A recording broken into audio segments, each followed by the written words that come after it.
All right, Shalawam. First and foremost, I want to give all praises to the Heavenly Father, Yahweh, Bahashem, Yahweh Shai, Bahashem, Racha Kwadash.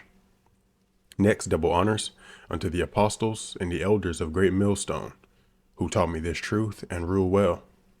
Peace, love, and salutations to you hopeful elect, scattered across the four corners of the earth. I'm your brother Kalak out of the Great Millstone Atlanta camp, coming to you again with another Lord willing edifying video. And in this lesson, we will be going over Galatians 3 and 28 and the concept of there being neither Jew nor Greek. This is one of the scriptures that your so-called Christians will like to pull out today to try to say that salvation is for everybody, since there is neither Jew nor Greek or Jew nor Gentile.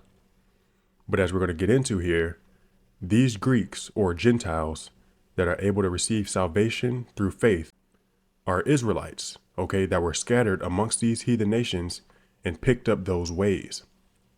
And what salvation is rulership on the earth over the rest of the nations in an immortal body. Okay, just off the definition itself of salvation, it can't be for everybody. Now, one thing these so-called Christians cannot do is break down the Bible without making it contradict itself. Specifically, breaking down parts of the New Testament without making it contradict prophecy of the Old Testament. Because there are many prophecies in the Old Testament and also in the New of the kingdom of heaven and how it will only be for the Israelites.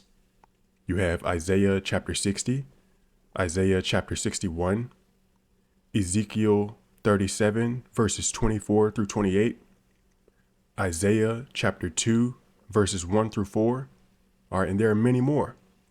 Nevertheless, the kingdom of heaven is a government that will be here on earth, and salvation is ruling in that kingdom over the rest of the nations in an immortal body.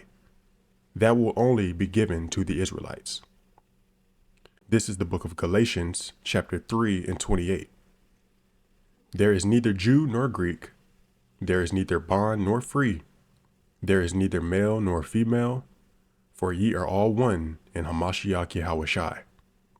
Okay, and this is true. And these Greeks here are speaking of Israelites or Jews that were Hellenized and became Greeks, not the actual heathens themselves. Because again, according to prophecy, the heathen nations will go into slavery or captivity to the Israelites. Now, one thing that you must understand are that there are two types of Gentiles.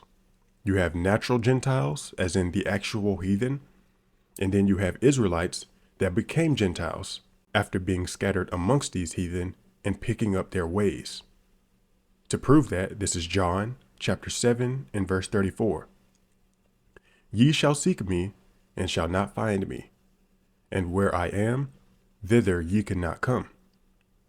Then said the Jews among themselves, Whither will he go, that we shall not find him?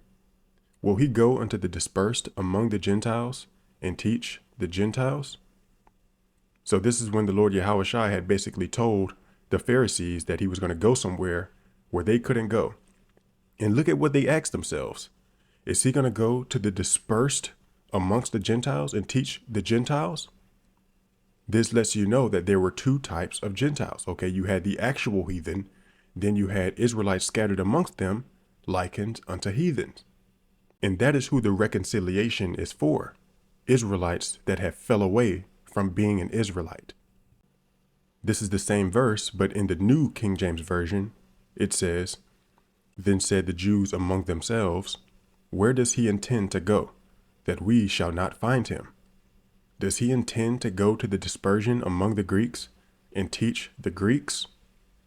Because during the time Yahweh Shai was on the scene, you had some Jews that had held fast to the customs and the ways of being an Israelite. And then you had many Jews that were Hellenized and became Greeks, okay? This is the book of Deuteronomy, chapter 4 and 27. And the Lord Yahweh shall scatter you among the nations, and ye shall be left few in number among the heathen, whither the Lord Yahweh shall lead you. And there ye shall serve gods, the work of men's hands, wood and stone, which neither see, nor hear, nor eat, nor smell. So this was the prophecy itself, that the Israelites will be scattered amongst all of the heathen nations and even pick up their ways or serve their gods. Now, the specific captivity that led to Israelites calling themselves Greeks was the Greek captivity, okay? There, the Israelites were Hellenized.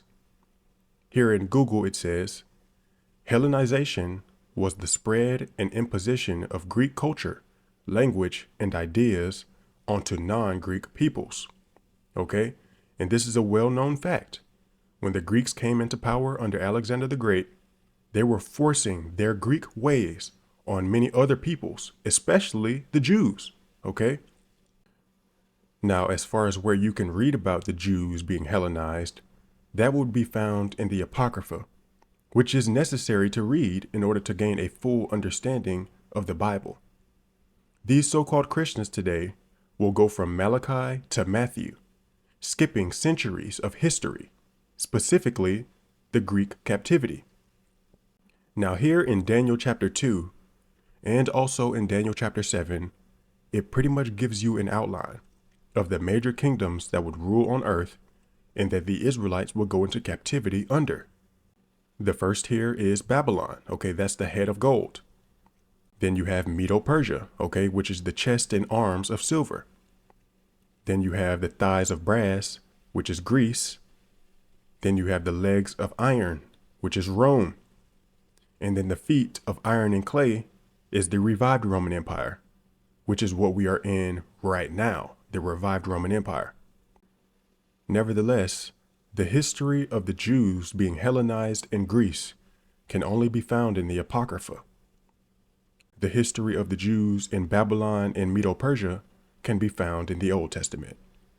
And the history of the Jews in the captivity of Rome can be found in the New Testament. But like I said, when you skip from Malachi to Matthew without the Apocrypha, you miss the history of the Jews in Greece and what happened to them. Now this is 2 Maccabees chapter 6 and verse 1. This is what happened to the Jews while they were captives in Greece. Verse 1 says, "Not long after this, the king sent an old man of Athens to compel the Jews to depart from the laws of their fathers, and not to live after the laws of Yahweh." All right, and then skipping down to verse 6, it says, "Neither was it lawful for a man to keep Sabbath days or ancient feasts, or to profess himself at all to be a Jew." So in the Greek captivity, it was literally made illegal for a Jew to profess himself to be a Jew. You had women that were being killed for having their male child circumcised. Okay, and it also says here that it wasn't even lawful to keep Sabbath days or ancient feasts. So what does that mean? Well, let's go to Numbers chapter 9 and 13.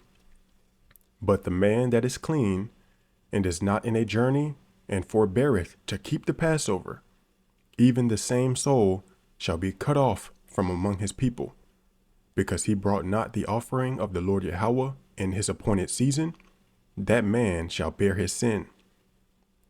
So this was the law of the Israelites, okay? If you were an able-bodied man and you did not make the Passover, you were cut off from among your people.